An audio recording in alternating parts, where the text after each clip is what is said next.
রাজধানীর বসুন্ধরা কনভেনশন সেন্টারে হয়ে গেল আইসিবিসি এক্সপো, যেখানে টেলিভিশন ইন্ডাস্ট্রির সংকট নিরসনে দ্রুত সমাধানের তাগিদ দিয়েছেন বক্তারা। তারা বলেছেন যে মিডিয়া সেক্টরকে টেকসই করতে হলে প্রযুক্তির সঠিক ব্যবহার এবং সব স্টেক হোল্ডারদের মধ্যে সমন্বয়টা জরুরি। ঢালাইয়ে দৃঢ়তা, নির্মাণে নিশ্চয়তা, প্রিমিয়ার সিমেন্ট, ঢালাইয়ের রাজা।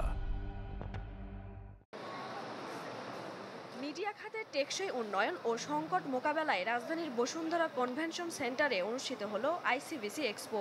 অংশ নেন কেবল অপারেটর, টিভি চ্যানেল ও স্যাটেলাইট কোম্পানি সহ বিভিন্ন স্টেক হোল্ডাররা।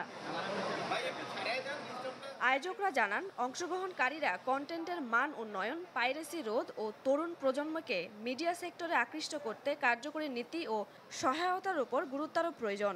ভালো লাগছে আমরা অংশগ্রহণ করতে পেরে। এখানে সুযোগ আছে এই প্রোগ্রামে অংশগ্রহণের মাধ্যমে এই সেক্টরে যে মানুষগুলো আছে সবার কাছে ছড়িয়ে যাওয়ার একটা সুযোগ আছে আর কি। সবাইকে আমাদের প্রোডাক্টগুলো সম্বন্ধে বিস্তারিত জানানোর একটা সুযোগ আছে আমাদের কাছে আর কি। কেবল অপারেটররা আমাদের কাছে এসে তাদের কথাগুলো বলতেছে যে ভাই আপনাদের আমরা এখানে ডিস্ট্রিবিউশনে এই ধরনের প্রবলেম ফেস করি, তারপর আমাদের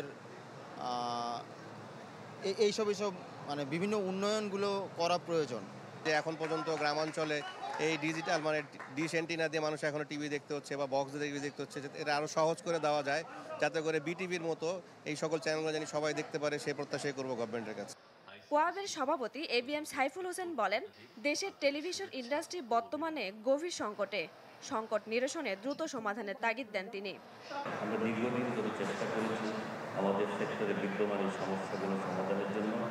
আমরা আশাবাদী আজকে আমাদের এখানে উপস্থিত বিশেষ অতিথি বাংলাদেশ স্যাটেলাইট কোম্পানির সম্মানিত ব্যবস্থাপনা পরিচালক ডক্টর ইবাদুর রহমান খুবই ডাইনামিক একজন লোক, এবং আমরা বিশ্বাস করি ওনার সঠিক পদক্ষেপ এবং যথাযথ ব্যবস্থা যদি উনি গ্রহণ করেন তাহলে ওনার মাধ্যমে সম্ভব এদেশে আমাদের যে কেবল টিভি সেক্টরের বিদ্যমান যে সমস্যা, অন্যতম সমস্যা পাইরেসি, সেই পাইরেসি সমূলে নির্মূল করা একমাত্র ওনার পক্ষেই সম্ভব। বাংলাদেশ স্যাটেলাইট কোম্পানি লিমিটেডের ব্যবস্থাপনা পরিচালক ইমাদুর রহমান বলেন, মিডিয়া সেক্টরকে টেকসই করতে হলে প্রযুক্তির সঠিক ব্যবহার ও স্টেক হোল্ডারদের মধ্যে সমন্বয় অপরিহার্য। আমাদের গোলটা হচ্ছে যে আমরা চাই বাংলাদেশে স্যাটেলাইট টেকনোলজি নির্ভর যেসব সলিউশনস আছে, সিস্টেমস আছে, সেগুলোর জন্য একটা হেলদি ইকোসিস্টেম তৈরি করার জন্য আমরা কাজ করছি। আমাদের দরকার হচ্ছে যে সকল স্টেক হোল্ডাররা একসাথে একই পয়েন্টে কাজ করে। টেলিভিশন ইন্ডাস্ট্রির বিকাশ এবং টিকে থাকার জন্য নীতিগত সহায়তা ও আধুনিক প্রযুক্তির ব্যবহারে জোর দেন সংশ্লিষ্টরা। তানজিল আফসানা, চ্যানেল 24, ঢাকা।